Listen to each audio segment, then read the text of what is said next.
Eu tenho certeza que você ainda lembra do que Marcos Feliciano falou a respeito dos escândalos. O que é o escândalo? É algo que aconteceu entre duas pessoas ou dentro de um ambiente e alguém foi culpado de pegar esse escândalo e propagá-lo. Segundo o pastor Marcos Feliciano, os escândalos não devem ser divulgados. E como ele mesmo disse, o escândalo é pegar um escândalo e tornar público. Segundo Marcos Feliciano, a igreja deveria ou deve aprender com os católicos que abafam os casos de escândalo. A igreja católica tem escândalos, ou não? Sim. Mas cadê os escândalos da igreja católica? Os escândalos deles são terríveis.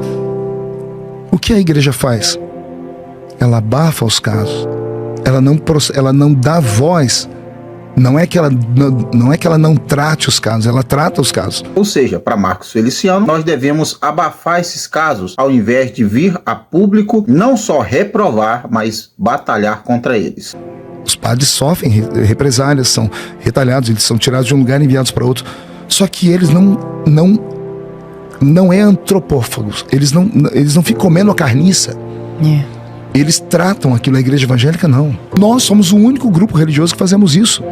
Eu te falei agora há pouco, me mostra um muçulmano indo para a internet falando mal de outro muçulmano, você não encontra.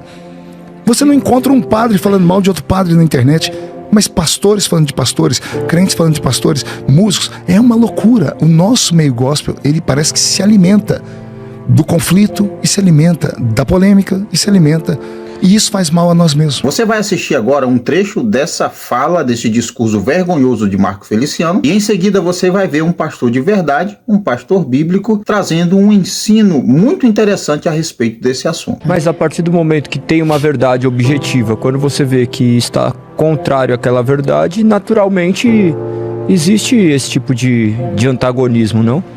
Eu não entendi a sua. Por exemplo, a verdade da palavra é objetiva. A verdade do Senhor foi revelada. Nós temos quantas vertentes evangélicas. É natural existir esse tipo de... Não seria natural, porque o catolicismo tem várias vertentes também. O catolicismo não é um catolicismo unificado, são vários. Mas você não encontra eles falando mal deles.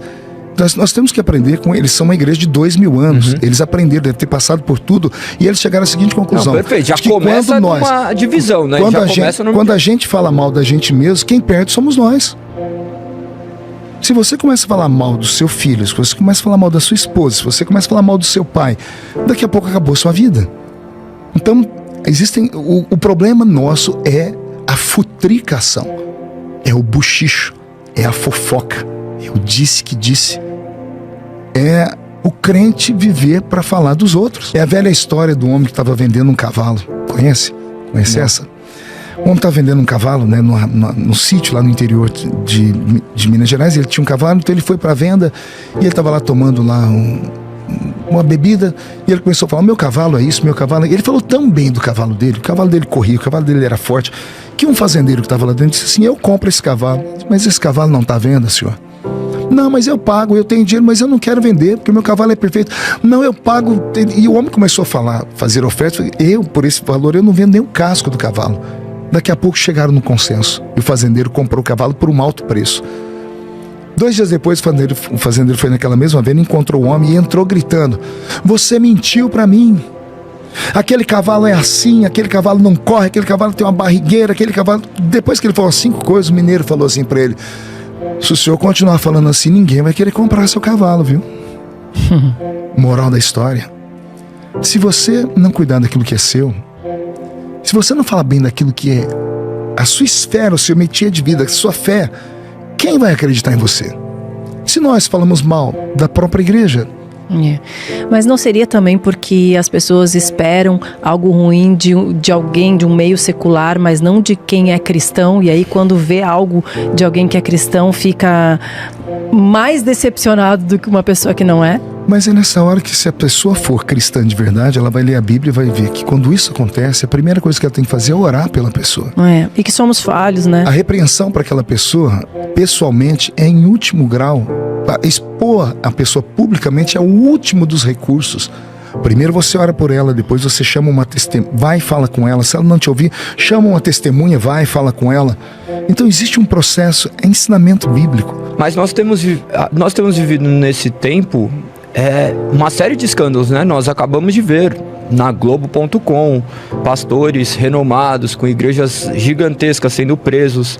Sim. Então, isso daí também não pode ser silenciado, porque o que é crime deve ser tratado como crime, o que é pecado como pecado. Sim, mas isso quem tem que tratar? O senhor é pastor dele? Não, o senhor é juiz dele? Perfeito, mas... Não, o juiz já não tomou a situação. Mas já. essa não é Agora, a questão. porque os crentes ficam falando 24 horas sobre isso, fazendo vídeos, olha o que esse pastor fez.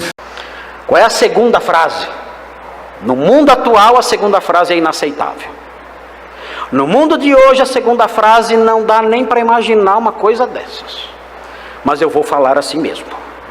A segunda frase é a seguinte: há condutas que o crente deve abertamente condenar.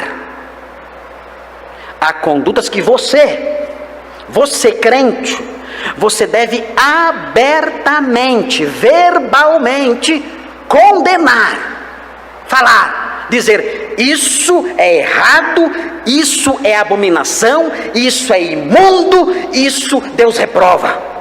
Você deve fazer isso. É assim que deve ser seu comportamento. No mundo atual, a ideia do politicamente correto, a pós-modernidade que diz que cada um tem a sua verdade, você não pode dizer, impor a sua verdade a ninguém. Nesse mundo, fazer isso é o maior absurdo da terra. Quem é você para dizer que eu estou errado? Isso é verdade para você, para mim pode ser que não. Não se importe com essa filosofia pós-moderna, com o politicamente correto que aplaude qualquer coisa, que nunca condena nada. Pastores fazem isso, não condenam nada, e com isso se afastam do modelo bíblico do pregador verdadeiro. O texto que está diante de nós ensina que nós temos o dever de condenar certas condutas. Vejam, na sequência aí do texto, nós chegamos no versículo 8. O versículo 8 diz: pois outrora erais trevas, porém agora sois luz do Senhor, andai como filhos da luz. Há uma grande diferença entre nós e o mundo lá fora. É por isso que nós rompemos totalmente com essas condutas que eu mencionei. O versículo 9 abre um parêntese e diz: porque o fruto da luz consiste em toda bondade e justiça e verdade. É isso que nós produzimos. O versículo 10 diz: provando sempre o que é agradável ao Senhor. Provando significa realizando, fazendo, vivendo aquilo que agrada a Deus. Esse é o modo de vida do crente. Ele faz o que agrada a Deus. A palavra provar aqui significa isso. Ele faz disso a sua experiência diária. A sua experiência diária é integrada por isso, por coisas que agradam a Deus. E aí ele prossegue no versículo 11: e não sejais cúmplices. Vejam aí a palavra cúmplice significa coparticipante. Não sejais cúmplices nas obras infrutíferas das trevas, que ele já enumerou nos versículos 3 e 4. As obras infrutíferas das trevas já foram mencionadas nos versículos 3 e 4. Nós já sabemos quais são. E aí vejam a sequência: antes, porém, o que diz o texto? Reprovai-as. Note bem, a palavra usada pelo apóstolo Paulo aqui não diz apenas respeito a uma reprovação no coração. A palavra usada pelo apóstolo Paulo significa também condenar.